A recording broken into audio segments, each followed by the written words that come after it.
स्वागत है अपने परिवार यूएस ग्वालियर एकेडमी पर। दोस्तों आज पढ़ेंगे भारतीय संविधान में संविधान के अनुच्छेद जितने भी बन सकते हैं, मोस्ट इम्पोर्टेंट अनुच्छेद जो परीक्षाओं में बार बार पूछे जाते हैं। तो दोस्तों अगर वीडियो अच्छी लगे तो सब्सक्राइब जरूर कर देना। स्टार्ट करते हैं क्वेश्चन नंबर फर्स्ट से। क्वेश्चन नंबर फर्स्ट में क्या दिया गया है कि संविधान सभा द्वारा अंतिम रूप से पारित संविधान में कुल कितने अनुच्छेद और अनुसूचियाँ थीं।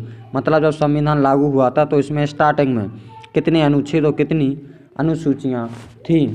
तो इसका राइट आंसर क्या हो जाएगा? क्वेश्चन नंबर बोलेंगे सी, यानी 395 अनुच्छेद थे और 8 अनुसूचियाँ थीं, क्योंकि वर्तमान में तो 12 अनुसूचियाँ हैं जिसमें से 4 अनुसूचियाँ बाद में जोड़ी गई हैं। नेक्स्ट देखते हैं क्वेश्चन नंबर दूसरा। क्वेश्चन नंबर दूसरे में क्या बोला गया है कि वर्तमान समय में भारतीय संविधान में गणना की दृष्टि से कुल कितने अनुच्छेद और अनुसूचियां हैं। तो इसका राइट आंसर क्या बोलेंगे? ऑप्शन नंबर बी, 395 अनुच्छेद और 12 अनुसूचियां। पहले 8 अनुसूचियां थीं, 4 अनुसूचियां बाद में जोड़ी गई। जो अनुच्छेद हैं वैसे तो 495 प्लस हैं, लेकिन क्या होता है जैसे ऐसे जोड़ दिए जाते हैं जैसे का, खा, गा, लेकिन जो मेन अनुच्छेद हैं वो 395 ही हैं। तो इसका राइट आंसर होगा ऑप्शन नंबर बी। नेक्स्ट देखते हैं क्वेश्चन नंबर 3। क्वेश्चन नंबर 3 में क्या बोला गया है कि वर्तमान समय में भारतीय संविधान में कितनी धाराओं की संख्या है। धाराओं का मतलब क्या है यहाँ? अनुच्छेद, आर्टिकल। इसका राइट आंसर क्या बोलेंगे? ऑप्शन नंबर बी, यानी 395।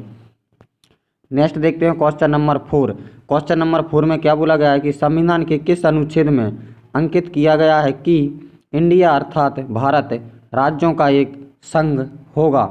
तो इसका राइट आंसर क्या बोलेंगे? ऑप्शन नंबर ए, यानी अनुच्छेद 1 में बोला गया है। नेक्स्ट देखते हैं क्वेश्चन नंबर 5। क्वेश्चन नंबर 5 में क्या बोला गया है कि संविधान के अनुच्छेद में 1 में भारत को क्या कहा गया है। जो भारतीय संविधान का आर्टिकल 1 है उसमें क्या बताया गया है? तो उसमें क्या बताया गया है? बोलेंगे कि भारत एक राज्यों का संघ होगा। क्या बोलेंगे? भारत एक राज्यों का संघ होगा। नेक्स्ट देखते हैं क्वेश्चन नंबर 6। क्वेश्चन नंबर 6 में क्या बोला गया है कि भारतीय संविधान के किस अनुच्छेद में नागरिकता संबंधी प्रावधान है। यानी जो भारत का संविधान है उसमें नागरिकता कहाँ है? नागरिकता पूरी 6 प्रकार की बताई गई है। तो इसका राइट आंसर क्या बोलेंगे? यानी ऑप्शन नंबर बी, अनुच्छेद 5 से लेकर कहाँ तक? अनुच्छेद 5 से लेकर 11 तक। और भाग कौन से में है? तो नागरिकता का प्रावधान भाग 2 में है और अनुच्छेद 5 से लेकर 11 तक। नेक्स्ट देखते हैं क्वेश्चन नंबर 7।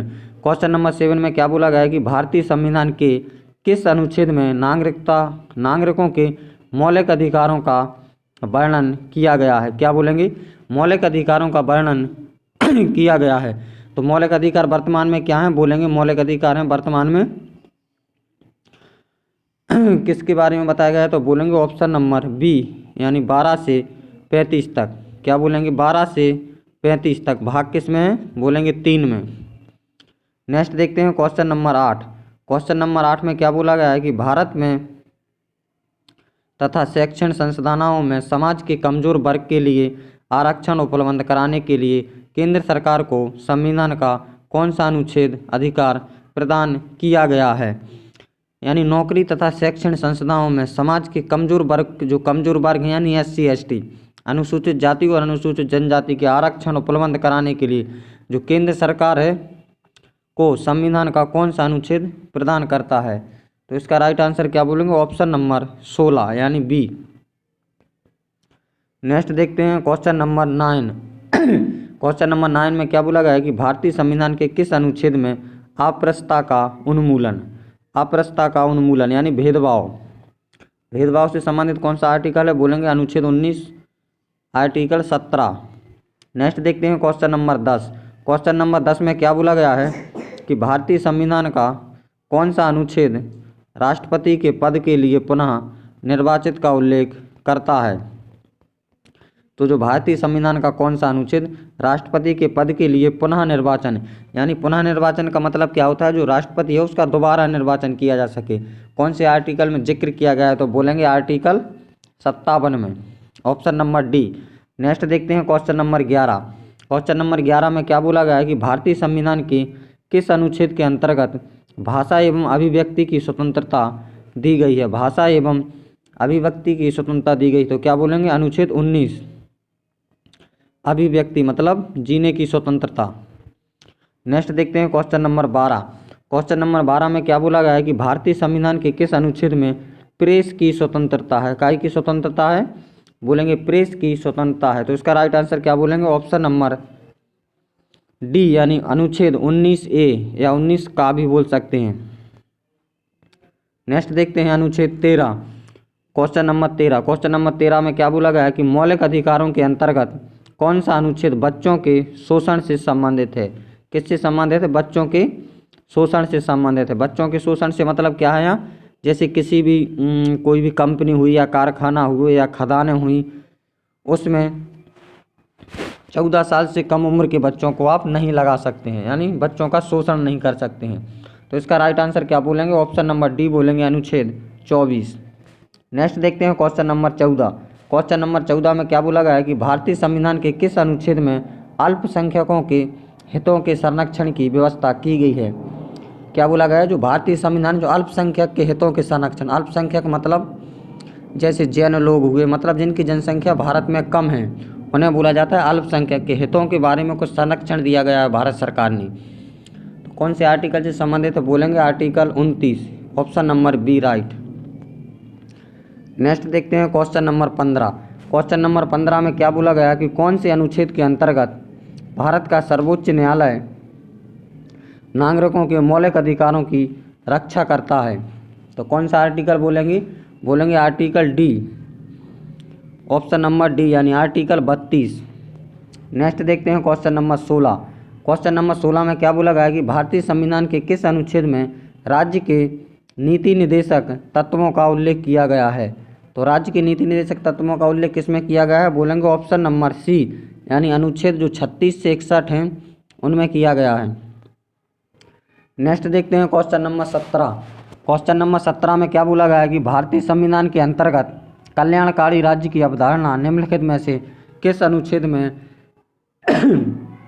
वर्णित है? तो इसका राइट आंसर क्या बोलेंगे? इसका बोलेंगे राइट आंसर बी यानी आर्टिकल 39 में। नेक्स्ट देखते हैं क्वेश्चन नंबर 18। क्वेश्चन नंबर 18 में क्या बोला गया है कि भारतीय संविधान का कौन सा अनुच्छेद राज्य सरकारों को ग्राम पंचायतों के गठन का निर्देश करता है? यानी जो भारतीय संविधान है किसमें ग्राम पंचायतों के गठन के बारे में बताया गया है? तो इसका राइट आंसर क्या बोलेंगे? ऑप्शन नंबर डी यानी अनुच्छेद 40 में। नेक्स्ट देखते हैं क्वेश्चन नंबर 19। क्वेश्चन नंबर 19 में क्या बोला गया कि जो 42वें संविधान संशोधन हुआ उसके द्वारा संविधान के किस अनुच्छेद में मौलिक कर्तव्यों को जोड़ा गया है? तो मौलिक कर्तव्य शुरू में नहीं थे, जब संविधान लागू हुआ तब मौलिक कर्तव्य नहीं थे अपने संविधान में। तो संविधान जो मौलिक कर्तव्य है उनको 42वें संविधान संशोधन के तहत जोड़ा गया। इसका राइट आंसर क्या बोलेंगे? Option number B. क्या बोलेंगे? बोलेंगे ऑप्शन नंबर बी यानी अनुच्छेद 51A। क्या बोलेंगे? अनुच्छेद 51A। नेक्स्ट देखते हैं क्वेश्चन नंबर 20। क्वेश्चन नंबर 20 में क्या बोला गया कि भारतीय संविधान के किस अनुच्छेद में मौलिक कर्तव्यों का उल्लेख किया गया है? तो मौलिक कर्तव्यों का उल्लेख किसमें किया गया है? बोलेंगे अनुच्छेद या आर्टिकल 51A। जी यहाँ पर बाद में आर्टिकल के बाद ए लग जाता है या बी लग जाता है या सी लग जाता है या का खा गा, तो इनका मतलब क्या होता है कि जो संविधान जब लागू हुआ तब इनको संविधान में जगह नहीं मिली, इनको बाद में जोड़ा गया है, तभी ए लिखते हैं या बी या सी लिखते हैं। तो इसका राइट आंसर क्या बोलेंगे? ऑप्शन नंबर बी अनुच्छेद 51A। नेक्स्ट देखते हैं क्वेश्चन नंबर 21। क्वेश्चन नंबर 21 में क्या बोला गया है कि किस अनुच्छेद में संघ की कार्यपालिका की शक्ति राष्ट्रपति में निहित होगी? तो इसका राइट आंसर क्या बोलेंगे? बोलेंगे ऑप्शन नंबर सी यानी अनुच्छेद 53। नेक्स्ट देखते हैं क्वेश्चन नंबर 22। क्वेश्चन नंबर 22 में क्या बोला गया कि संविधान के किस अनुच्छेद के अंतर्गत भारत के राष्ट्रपति पर महाभियोग लगाया जा सकता है? तो महाभियोग क्यों लगाया जाता है? क्योंकि राष्ट्रपति को हटाने के लिए। तो इसका राइट आंसर क्या बोलेंगे? इसका राइट आंसर बोलेंगे ऑप्शन नंबर ए यानी अनुच्छेद 61 संबंधित है। 61 के तहत क्या करेंगे अपन? राष्ट्रपति पर महाभियोग लगा सकते हैं। नेक्स्ट देखते हैं क्वेश्चन नंबर 23। क्वेश्चन नंबर 23 में क्या बोला गया है कि संविधान के किस अनुच्छेद में उपराष्ट्रपति के पद का प्रावधान है। यानी जो संविधान का वो कौन सा अनुच्छेद है जिसमें उपराष्ट्रपति के पद का प्रावधान किया गया है। तो इसका राइट आंसर क्या बोलेंगे, ऑप्शन नंबर सी यानी अनुच्छेद 63 में बताया गया है। नेक्स्ट देखते हैं क्वेश्चन नंबर 24। क्वेश्चन नंबर 24 में क्या बोला गया है कि संविधान के किस अनुच्छेद के अंतर्गत मंत्रीगण सामूहिक रूप से लोकसभा के प्रति उत्तरदायी होंगे। इसका राइट आंसर क्या बोलेंगे, बोलेंगे ऑप्शन नंबर सी यानी आर्टिकल 75। नेक्स्ट देखते हैं क्वेश्चन नंबर 25। क्वेश्चन नंबर 25 में क्या बोला गया है कि संविधान का कौन सा अनुच्छेद या आर्टिकल मंत्रिपरिषद के गठन के बारे में आधारभूत नियम निर्धारित करता है। तो इसका राइट आंसर क्या बोलेंगे, ऑप्शन नंबर सी यानी अनुच्छेद 75। नेक्स्ट देखते हैं क्वेश्चन नंबर 26। क्वेश्चन नंबर 26 में क्या बताया गया है कि संविधान के किस अनुच्छेद में भारत के महान्यायवादी की नियुक्ति होती है। यानी संविधान का वह कौन सा अनुच्छेद है जिसमें महान्यायवादी की नियुक्ति का प्रावधान है।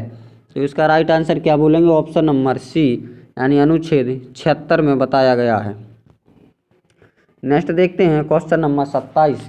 क्वेश्चन नंबर 27 में क्या बोला गया है कि कौन सा अनुच्छेद संसद के 2 अधिवेशनों के बीच का 6 माह के अंतराल की अनिवार्यता का उल्लेख किया गया है। तो इसका राइट आंसर क्या बोलेंगे, यानी इसका राइट आंसर बोलेंगे ऑप्शन नंबर डी अनुच्छेद 85।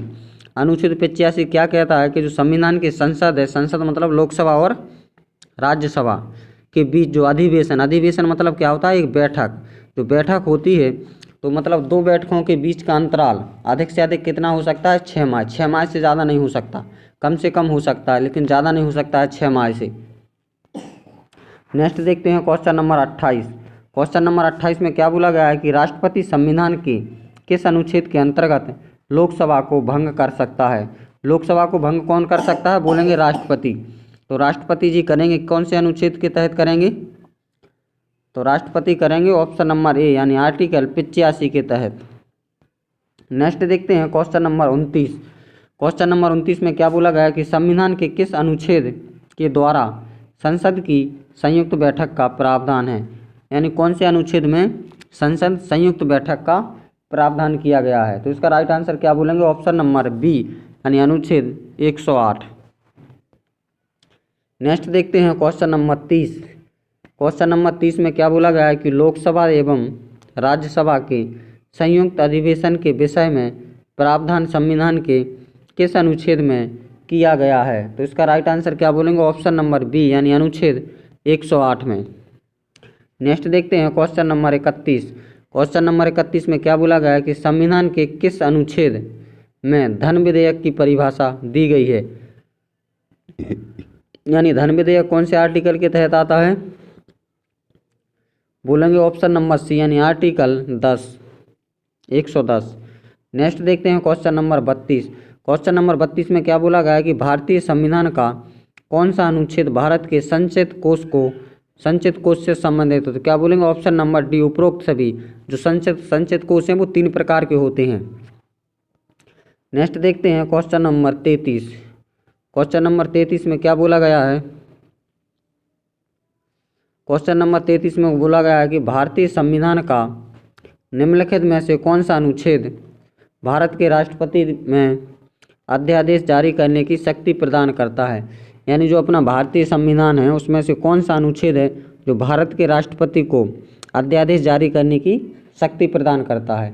तो इसका राइट आंसर क्या बोलेंगे, बोलेंगे ऑप्शन नंबर सी यानी अनुच्छेद 123। तो दोस्तों अगर कंटेंट और वीडियो पसंद आ रहा है तो लाइक शेयर एंड सब्सक्राइब करें और बेल आइकन जरूर दबा दें जिससे आने वाली क्लास का आपके पास नोटिफिकेशन आता रहे। आगे बढ़ते हैं दोस्तों क्वेश्चन नंबर 34। क्वेश्चन नंबर 34 में क्या बोला गया है कि संविधान के किस अनुच्छेद में सर्वोच्च न्यायालय के न्यायाधीश पर महाभियोग लगाया जा सकता है। तो इसका राइट आंसर क्या बोलेंगे, 34 का क्या है राइट आंसर, 34 का बोलेंगे ऑप्शन नंबर सी यानी अनुच्छेद 124 के तहत। 124 के तहत क्या होगा, जो सर्वोच्च न्यायालय के न्यायाधीश है उस पर महाभियोग लगाया जा सकता है। नेक्स्ट देखते हैं क्वेश्चन नंबर 35। क्वेश्चन नंबर 35 में क्या बोला गया है कि राष्ट्रपति सर्वोच्च न्यायालय में संविधान के किस अनुच्छेद के अंतर्गत परामर्श ले सकता है। तो इसका राइट आंसर क्या बोलेंगे, ऑप्शन नंबर डी यानी अनुच्छेद 143 के तहत। तो दोस्तों क्लास को यहीं विराम देते हैं। अगर वीडियो पसंद आए तो लाइक शेयर एंड सब्सक्राइब करें और हाँ बेल आइकन जरूर दबा दें, जिससे आने वाली क्लास का आपके पास सबसे पहले नोटिफिकेशन आता रहे।